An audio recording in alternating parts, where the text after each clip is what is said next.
Hey guys, Chris here, and I'm a Ukrainian Canadian. Today is May 10th, 2024, and let's get to the news happening in Ukraine, shall we? So this is going to be a map update and mainly related to the Russian incursion in Kharkiv region today. So this is something that was announced for several months already. It was expected both by the military, Ukraine military, and even the Americans and other intelligence agencies that were claiming that Russia was indeed planning to do this a sort of small offensive somewhere in Kharkiv and Sumy region. And so I think that this is part today was the beginning of this small, for now, Russian incursion. Now, it's claimed that the Russians have accumulated about 35 to 50,000 soldiers throughout northern Ukraine. And I think the strategy isn't really to have a massive push, let's say, towards Kharkiv only, but I think the Russian strategy is to do as many sort of raids as possible. So that could be not only here, but it could be also in Sumy. There's also talks of the Russians trying to go for a push somewhere around Sumy region. That's what we've been seeing, the Russians very active and dropping their FAB bombs throughout the border. And I think this really is in line with the Russian strategy of perhaps opening another front somewhere here. But you can see that today, according to Deep State, this is the gray zone. And of course, it's like the Ukrainians are literally waiting for the Russians at the border. The only thing here is Streletsha, which is a small little village literally by the border. And you can see that the Russians also have some sort of like ground advantage here. So it wasn't really the advantageous village to hold for the Ukrainians. But for now, it's gray area, meaning that the Russians don't really control this area, but neither do the Ukrainians. So that is to be expected. Of course, if there's any battle, it's not like you're going to be holding the line right at the border. You can see that these are pretty much open fields, and the only defendable area is, of course, the villages. So right now, so far, if the Russians are controlling villages, these are the ones that are right by the borders. That is Pilna, Borisivka, and Streletsha.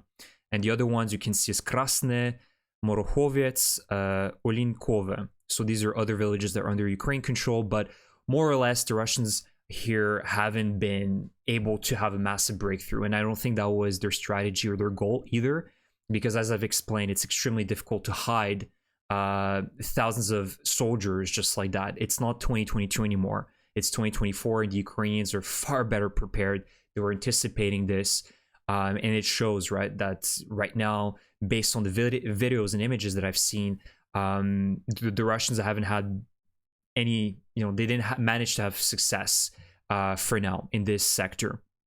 But as I've said, their main strategy will very likely be to start putting a lot of pressure. That is not just in the northern part of Kharkiv, but you can see that they've opened another kind of front towards the large city of Vovchansk. Now, it's not a large city, let's say, of the likes of Bakhmut, but it's a very large, important stronghold for the Ukrainians that is sitting right by the border with Russia, so very close to Shebekino. So the Russians, as you can see, they've opened a small little front here. They most likely took the very small village of Platenivka. So again, these are very small incursions, and nothing right now shows that the Russians have been able to really break through and push dozens of kilometers. They're simply not capable of doing that. And in order to do so, they would need to accumulate a massive amount of soldiers, which they simply cannot do because they would be easy targets. So for now, we're going to keep this this front under very, very deep surveillance. I'm definitely going to report on this because certainly the Russians are going to just stop. Additionally, of course, I think all this is a strategy to create a lot of pressure not only towards Kharkiv but also Kupiansk and distract the Ukrainian soldiers that could be used right now in hot front lines such as Kupiansk, of course, in the Kremina area, Lysychansk, in Bakhmut and Avdiivka, and as well in the southern sector. So right now the Russians are trying to open up as many fronts as possible to distract the Ukrainians, to really stretch the Ukraine defenses as much as possible, because for the last year and a half, this entire region, and you can see the roads that the Russians have utilized to attack back in 2022. So these are all potential entries or incursions for the Russians. You can see that there's one here, one towards Krasnopilya, Velika Pisarivka, right? So these are all areas, actually, as you guys remember, 2 months ago, the Free Russian Legion actually did a similar incursion, border raid around Hraivoron, right? And many similar incursions. There's another one here, actually. It's still in gray, which means that perhaps, maybe it's still under Free Russian Legion control. It's not very certain, but you can still sense that they haven't completely left certain areas. So basically, we need to really situate ourselves for future Russian incursions with all these previous incursions that they made back in 2022 in Sumy and Chernihiv regions, oblasts. So these are all potential future offensives that the Russians could conduct. But as I've said, it's not 2022 anymore, it's 2024. And the Ukrainians are really much better prepared, and they have the weapons capable of really destroying the Russians in advance. And in regards to this offensive today, there's even videos and images showing that the Russians actually lost certain vehicles and soldiers right before entering the border or the Ukrainian territory, meaning that the Ukrainians already knew where they were moving and they were able to strike them within Russia. So this is very positive. It really shows you how much better prepared the Ukrainians are. And of course, it's never going to be perfect. As I told you, there will be gray areas because it's not like the battles absolutely will be ongoing on the borders, on the exact same map lines and the border areas. It's simply not possible because you can see the amount of vast fields. They're simply impossible to defend right now. It's really about the cities and settlements, and Ukraine needs to really ensure that the Russians don't get any more ground and take more villages, more cities, and start slowly crawling towards Kharkiv, which I doubt will happen, because to get to Kharkiv, the Russians have a long way to go. And if anything has taught us in the last the past year, since the Russians have gained the momentum again and started doing all their offensives, is that the Russians move extremely slowly at a crawling pace, as we see here in Avdiivka. Right now, of course, they've managed to have a small partial breakthrough in the northern area of Avdiivka. We've talked about it in Ocheretine, where the Russians essentially managed a few weeks ago to break through here and gain about 5 to 7 kilometers. But that's the extent of their abilities. And this is, let me remind my viewers, this is about 50 to 70,000 soldiers, Russian soldiers present in this one sector alone. So imagine how much work it takes for the Russians and how many resources and men they're losing on a daily basis. Already the numbers are going extremely high right now, up to, I think it's now like 1,200 to 1,300 casualties for the Russians on a daily basis that are being reported by the Ukrainians, compared to a few months ago was about less than 1,000. Sometimes it would be 700, 800, but it would always be less than 1,000. And now we're seeing the numbers increase because the Russians are losing more and more men. So the strategy doesn't change for the Russians, especially in Donbass. That is, they want to take the entire administrative regions of the borders of Donetsk and Luhansk. And so essentially, so Putin at least can claim some sort of victory and perhaps hope for a pause, saying that, look, we've achieved our goals for the special military operation. We want a pause. We are ready for peace. Look at the Ukrainians. They want peace. They want to continue fighting. They're warmongering people. And blah, blah, blah. So, for Putin, he cannot claim victory right now, because you can't claim victory if you're controlling, 60 or 65% of Donbass, right?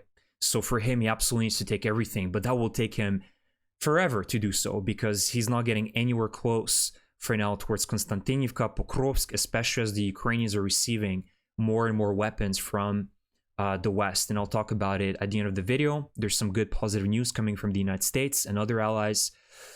So that's the situation right now. We're going to keep a very close watch on the northern sector in Kharkiv region. For now, there's nothing to be worried about. Of course, it's unfortunate that another front was open, but it was expected. It's not like the Ukrainians could do anything about it. And yes, certain areas will be porous. Certain areas the Russians will be able to get a little bit of ground, as long as it's not having a huge breakthrough of dozens of kilometers. For me, this is a big win for Ukraine in the sense that they were able to anticipate and hit the Russians to really stop their advance, right? So, as I said, we'll keep a close watch in this sector and also in Sumy for the following weeks, because I believe that the Russians are also eyeing another entry, another incursion somewhere in the Sumy region. And who knows, maybe even Kyiv and Chernihiv, who knows, maybe from Belarus, there could be another surprise for the Russians. Because they see, and it's been mentioned by the Ukrainian military, that the Russians feel like they have only a few months left before, the Ukrainians have enough firepower, ammunition, vehicles to be able to really gain the momentum back on their side. So the Russians are doing everything possible. They're scrambling. They're trying to find something that can essentially give them an advantage, an overwhelming advantage. So let's get to the news, and you guys can comment in the comment section about what you think about today's Russian incursion in Kharkiv region. And they're also claiming that the Russians have committed about 50,000 troops, but I definitely did not see it based on the videos and images that I watched. Yes, there were a few columns, armored columns, but nothing of the likes of 50,000. So I think perhaps the 50,000 is spread throughout the front line. So the Russians, as I said, their strategy will probably be the same as the Free Russian Legion, doing small border incursions in various areas in northern Ukraine. So let's get to some news updates. And you guys already know, I've talked about it on YouTube community yesterday. Lots of explosive situations in Russia yesterday during their May 9th parades. Their very important day. It's kind of Russia's Independence Day. And yeah, very good and explosive day yesterday and today as well. So yesterday, the Ukrainians hit a very important oil depot by close to the Crimean Peninsula in Krasnodar. In Yurovka, you can see that this is the first picture of an oil depot on fire. Second one is the most impressive. This is in Bashkiria, so very, very far away from Ukraine. As you can see, the distance is about 1,300 to 1,400 kilometers. So the furthest yet that the Ukrainians were able to strike a refinery or some sort of military object in Russia. And you can see that they were able to hit this massive complex, Gazprom complex. So, of course, I think that the damage is negligible, but I think it's about the message that the Ukrainians were able to send that, look, even 1,500 kilometers, you're not safe. We can hit you. So this was very impressive. So the Russians, of course, have said that they've successfully intercepted these Ukrainian drones. I think that they should have said that their oil refineries and oil depots have successfully intercepted the Ukrainian drones, because that's the typical Kremlin lie that they have successfully, deployed their air defense systems and everything has been shut down, intercepted. We know that's not the case. And just in right now, you can see that obviously this is one of the pictures taken from today, one of the border incursions from the Russians. You can see that several MTLBs, so these are armored personnel carriers, Soviet carriers, they're like tin cans, right? Very easy to destroy, but several of them destroyed, and a lot of dead soldiers in this picture as well. So it didn't really go as planned for some of these Russian soldiers. Their parade in Kharkiv didn't work out. And this is just from an hour ago. So the Ukrainians used an ATACMS, several ATACMS ballistic missiles to hit oil refinery very close to the Russian border. This is actually in Ukrainian occupied territory in Luhansk, in Rovenke. And so this is reported to be another oil depot that was destroyed by the Ukrainians. And I believe this was the M39 Block A version of the ATACMS, which has, these submunitions, because I could see right before there was a video that was shared right before the explosion started happening that there was like an explosion mid-air and you could see like these sparks. So this to me tells me that the Ukrainians used the submunition variant of the ATACMS to destroy or at least the very least damage this huge oil depot that is Luhansk. And we know why the Ukrainians are doing all this. I've already reiterated that hundreds of times, for years now, that the Ukrainians have to absolutely continue doing this, especially the oil sector, because this is Russia's Achilles heel. And Russians historically have been profiting from very, very low gas prices, the lowest around the world. Right now, on average, the Russian pays between 70 to 80 cents a liter for petrol.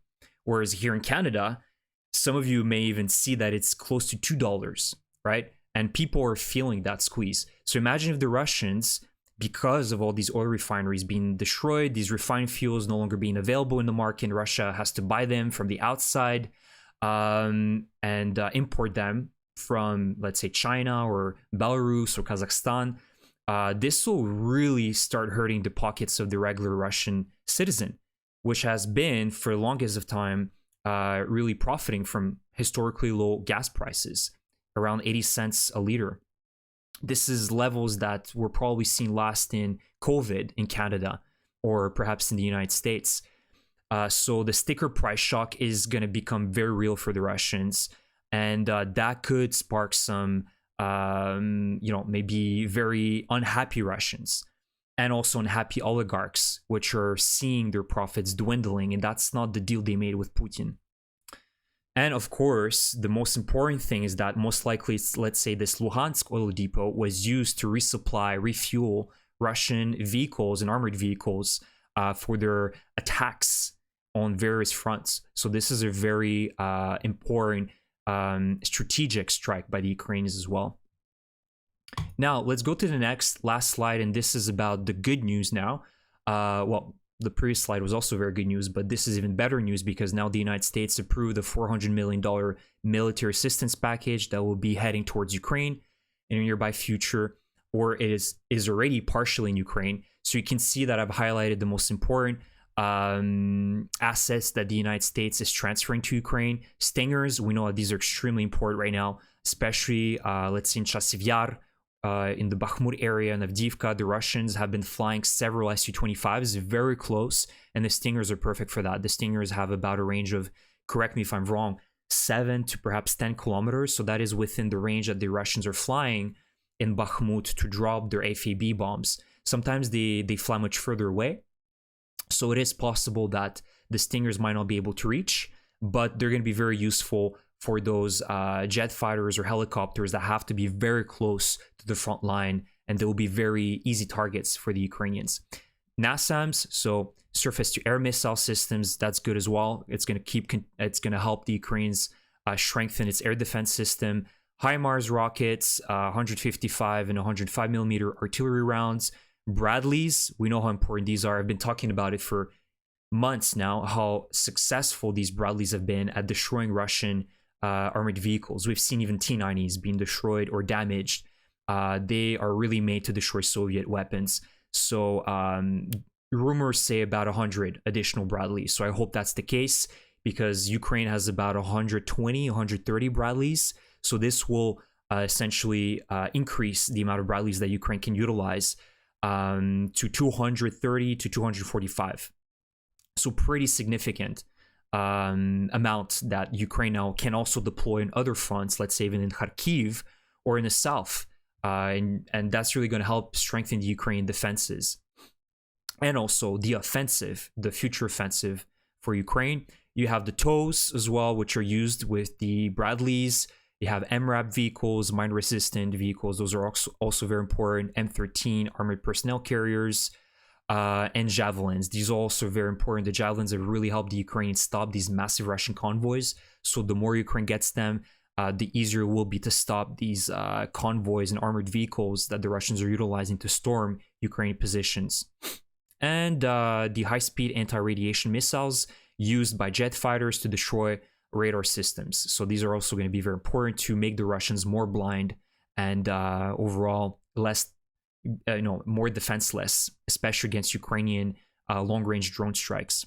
And additionally, Czechia yesterday confirmed that they will be starting to transfer close to 180,000 shells to Ukraine within early June. So overall, you see that it's good to see that now Ukraine is receiving a steady supply of ammunition from its allies, and it feels like finally things are getting better. There was this sense of kind of doom before Congress voted for this military aid bill and financial aid bill for Ukraine, that it's not going to pass. We're becoming more and more pessimistic.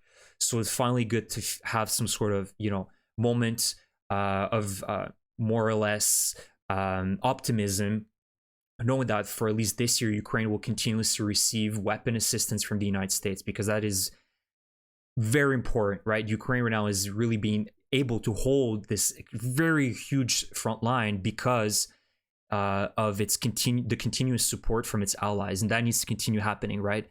Because if that doesn't happen, we're going to be seeing more and more of these situations. You guys have seen it for the 6 months that Ukraine was struggling to receive assistance. It was really struggling to hold the line. So finally, things I think are coming together. Again, this summer is going to be mostly about stabilizing the front line for Ukraine, and that's why the Russians are so desperate right now, with Kharkiv and other regions like in Avdiivka and Chasiv Yar trying to create something because they know that their time is going to be up very soon. So that's the video for today, guys. Again, a huge thank you for your support. If you enjoy my content, please subscribe to my channel. I hope you enjoy this update. I know the map update isn't that great, but the great news is that the Russians, and it's evident now, are not able to have these successes as back in 2022, where they were able to just break through and get to Kharkiv within 1 day, or less than 1 day. Within a few hours, they were already outside of Kharkiv city. So right now you see that this, they've committed thousands of troops, hundreds of vehicles, and this is pretty much the extent of what they can do.